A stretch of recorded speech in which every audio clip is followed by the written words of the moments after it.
2차 재난지원금을 포함한 7조 8천억 원 규모의 4차 추경 예산안이 국회와 국무회의를 통과했습니다. 추석 전까지 신속하게 지급하기 위해서인데요.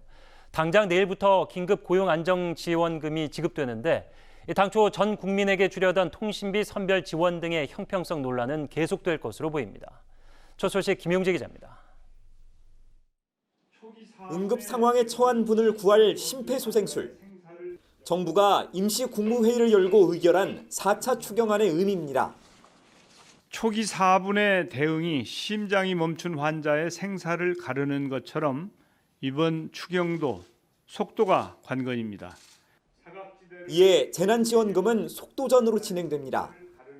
당장 내일부터 긴급 고용안정지원금이 지급됩니다. 앞서 1차 지원금을 받은 특수고용직 노동자와 프리랜서 등 50만 명이 대상이며 각각 50만 원씩 받게 됩니다. 코로나19로 매출이 악화한 소상공인에게 지급하는 새희망 자금은 모레부터 집행됩니다. 지급액은 최대 200만 원입니다.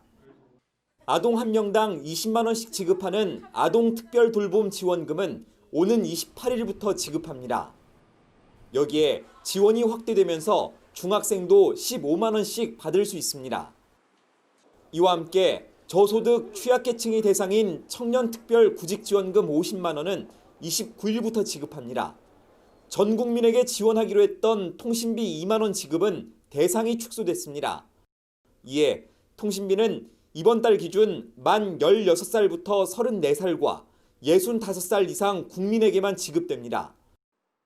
이번 대상자들은 안내 문자를 받은 뒤 온라인으로 신청하면 됩니다. 코로나19 사태가 장기화하면서 지급하게 된 2차 재난지원금. 그러나 업종과 나이 등을 기준으로 선별 지원이 결정되면서 형평성 논란은 사그라들지 않고 있습니다. OBS 뉴스 김용재입니다. 코끼리 비스켓이다.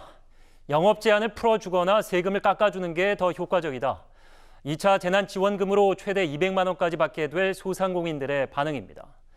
정부가 빚까지 내가면서 조금이나마 도움을 주고자 했지만 왜 이런 냉랭한 반응이 나오는지 이훈총 기자가 현장을 다녀왔습니다. 한 달 1,000만 원 이상 매출을 올렸던 고양시 백석동의 한 노래방입니다. 하지만 지금은 20만 원도 채 안 되는 전기세가 연체되는 처지에 놓였습니다. 일주일에 4월문을 열 때만 해도 근근히 버틸 수 있었지만 사회적 거리두기 2.5단계와 같은 영업 제한이 유지되면서 그마저도 쉽지 않습니다. 정부의 재난지원금이 도움이 될지 물어봤습니다. 저희도 벌어야지 먹고 살죠.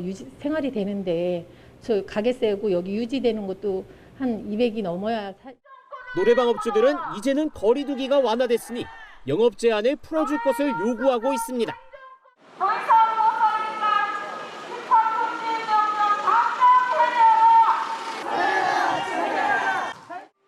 장사를 하고 있는 가게는 어떨까?